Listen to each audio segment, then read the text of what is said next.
Bonjour à tous, bienvenue, nous sommes le 9 janvier 2019, je suis très heureux de vous retrouver en ce début d'année. Je vous présente à ce titre tous mes meilleurs vœux. J'espère de mon côté que nous n'atteindrons pas les 1003 fautes que nous avons eues l'année dernière, en 2019. C'est l'espoir que j'ai en ce jour, le 9 janvier. Nous allons passer en revue les 4 erreurs que j'ai sélectionnées pour vous. Erreurs qui datent... donc j'ai commencé mon recueil de fautes dès le 1er janvier. Alors, je vous laisse prendre connaissance de la première publication.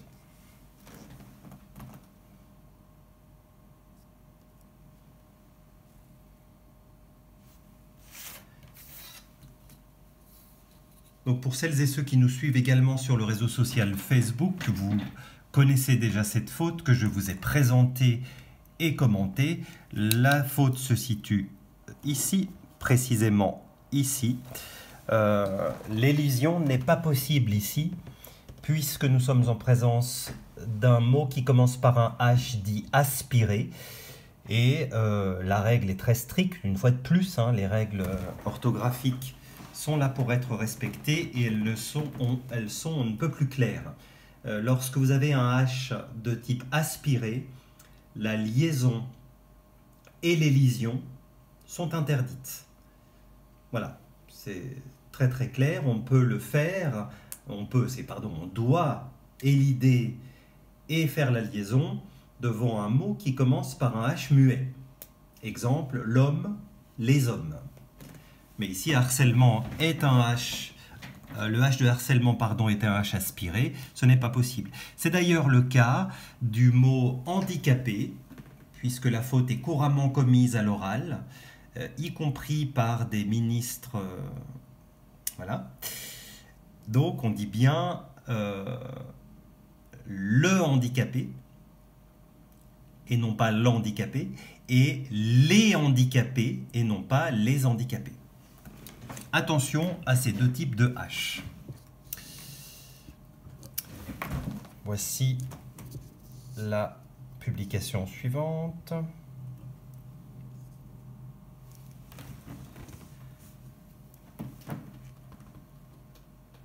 C'est une faute qui a déjà été commentée, si je ne m'abuse, en 2018. C'est une faute qui fait partie et qui s'est répétée durant l'année, qui fait partie de mon recueil. Donc là, nous sommes avec ce sacré participe passé, donc précisément le voici. Il s'agit du verbe pronominal se voir. C'est un verbe accidentel pronominal, ce qui nous oblige à aller chercher le complément d'objet direct et non pas le sujet. Donc, elle a vu prescrire qui elle-même. Le COD, c'est ce. Jusqu'à présent, tout va bien, l'accord est justifié. Or, nous avons à droite du participe passé un verbe à l'infinitif. Et là, nous devons poursuivre l'analyse en appliquant notre règle. Est-ce que le complément d'objet direct antéposé, le se, fait l'action de prescrire?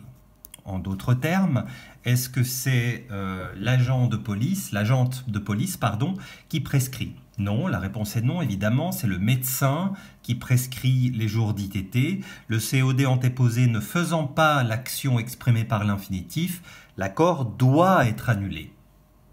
D'accord? Donc il y avait bien un COD antéposé, féminin singulier qui plus est. Le problème était l'infinitif. Et surtout, la réponse à la question, est-ce que le COD antéposé fait l'action exprimée par cet infinitif? La réponse est non, l'accord est annulé. Troisième publication.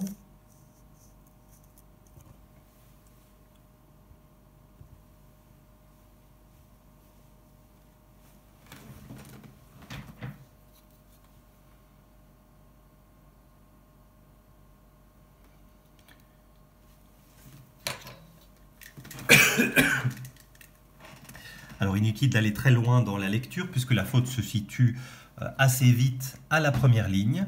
La voici.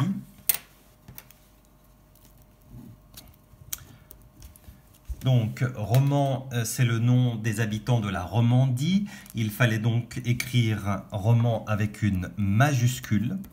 Et je vous rappelle la règle. La majuscule est réservée au nom de pays et au nom des habitants des pays. La minuscule, quant à elle, est réservée aux adjectifs et au nom de la langue. De nouveau, la règle existe, elle est on ne peut plus claire. Nous devons l'appliquer. Et enfin,